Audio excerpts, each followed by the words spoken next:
Hey folks, Mark here from SEAWILDEARTH, aka Okitog, and today, nice day. We've come down to the southeastern part of Okinawa because there is a beautiful little waterfall that I want to photograph.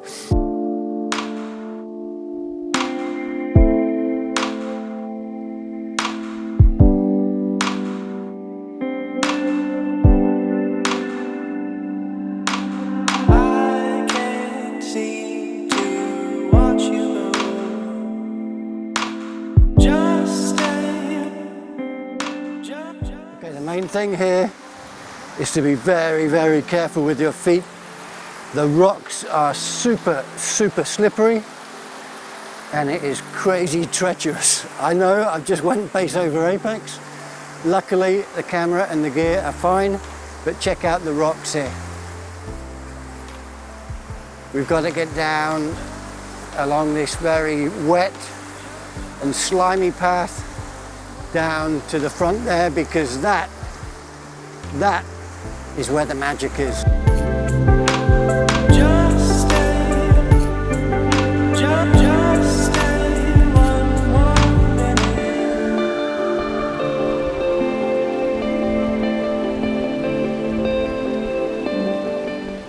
Ooh, feeling on top of the world.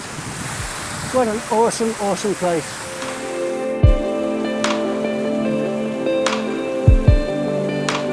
But there is one thing that I do when I go to most of my locations.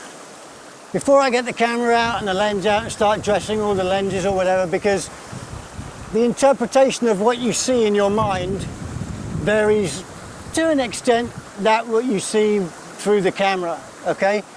And so what I like to do is I just get my iPhone and I'll walk around the location and just take photos, take what I think makes a great composition.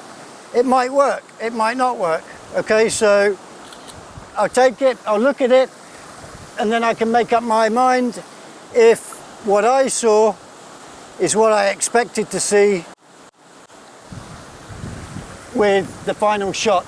So saves a lot of time, a lot of effort, and sometimes you surprise yourself. Sometimes you find an absolute gem, other times it's not what you thought it was.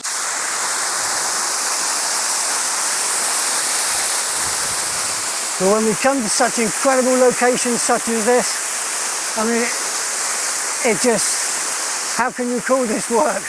This is absolutely unbelievable. I mean, look at this. So this absolutely screams out for long exposure photography, to turn these water flows into just arteries of liquid silk.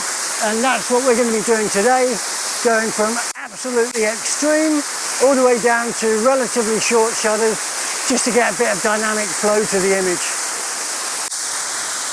When you're working in such an environment, before you put your filters on, make sure that no water drops or splashes or mist or whatever has come with the wind onto the front of your lens. It looks clean, so what I'm going to do first off is place, let's rotate my filter holder, okay. First things first, first filter, soft graduated ND. Let's chuck that in the first filter slot. I support, because I've sorted out my composition already, I support the bottom of the filter holder as I push in the filter so that I don't adjust my composition. And here we are with the, it's just a very small amount at the top to take into consideration the clouds, all right? Closest to the camera, I'm then going to put in my big whopper, the 10-stop ND. Support the bottom of the filter holder again as we're going in, and that now is centralized. I'll make sure that my filter holder is nice and straight. Let's plug my electronic cable release in.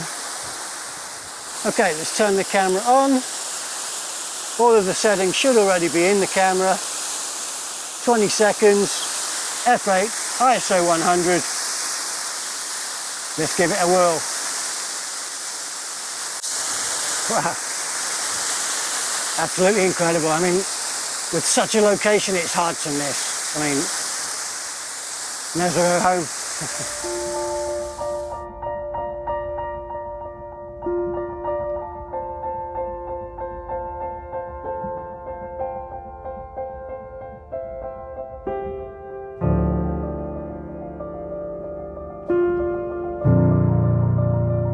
Having a blast experimenting with these ND filters.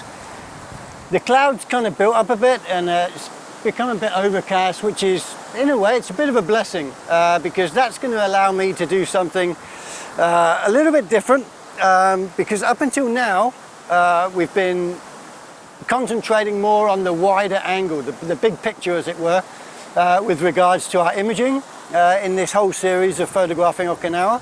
But what I want to do now very quickly, or for the rest of the day probably, is just diversify a little bit and just show you the scope of potential with using ND filters, particularly the KANI range of products. Okay, I've brought with me another couple of lenses. In fact, I've got the Sigma 50mm f1.4 Art series, and even more lovingly, I bought my favourite portrait lens, the Zeiss Milvus 85mm f1.4. Absolutely beautiful piece of glass, my favourite. I love you.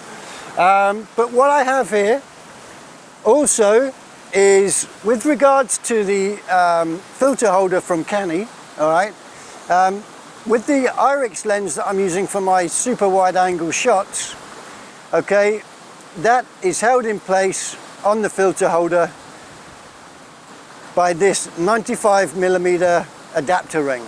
Okay, now normally the filter holder for KANI, okay, the central element is this, and the thread on that, the main thread, standard thread, is 82mm. Okay, so there's a bit of an adapter flange that goes around the outside here that allows you to place that into the filter holder exactly the same way as you would introduce it with the Irix lens.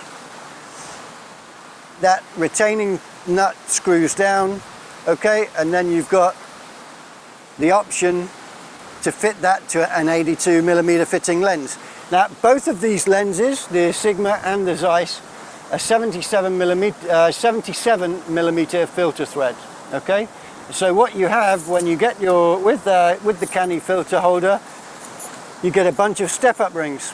Okay, you have 67mm to 82mm, 72mm to 82, and 77 to 82. Okay, and seeing as both of these lenses are 77, all we do very simply is we put on the 77 to 82mm adapter either directly onto the lens or onto the filter holder, like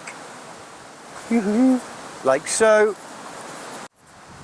So then we can screw the filter holder directly onto our lens. All right, there we go. Now, the other thing, when we're photographing closer areas of liquid or water features, waterfalls, moving rivers, etc., you generally tend to get a lot of wet surfaces, and wet surfaces reflect light, so that creates like a shine. One way of getting rid of that is by using a polarizing lens, and what this filter holder allows you to do, if you have an 82mm polarizing lens, you put that on first, and once it's in place, you still have the ability to turn that without rotating the main filter holder itself. Okay, so you can turn your polarizer with the holder in place, okay, in order to get your polarization point, at which time then you will put in the filters that you need for that particular shot. So we've just got this really awesome composition. You've got the waterfall in the background there, and then as the water flows naturally towards us, you've got where the water comes between these two rocks here, you've got this really nice kind of like, almost like a whirlpool effect coming around in this pool in front of us here. There's another rivulet of water over there. I don't think we can get that in, but it's not that exciting anyway. I think the main focus is on this area here. And what I might actually do is also, in a minute, once I've taken this shot, is I might just switch around and try and just focus more onto this, the activity that's going on in this pond here in front of me, because it is quite dramatic, and with a long shutter, it's going to look absolutely stupendous. So without further ado, let's grab this image. We are f11, 1.6 seconds. I've got my soft grad in, I've got an ND8 3-stop in, and off we go to the races.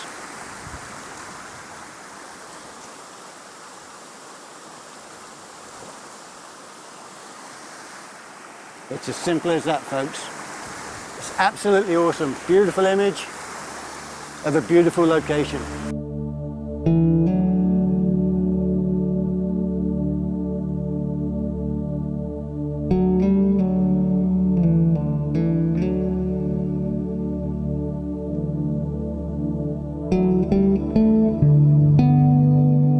One thing that I'm left to do, and I've had to wait because I needed to wait until the tide went out just to give me a bit more real estate in order to place my tripod, because I needed a bit more distance from my subject, because it is a much longer focal length lens, and it is actually also my favourite portrait lens. It is the absolute bee's knees.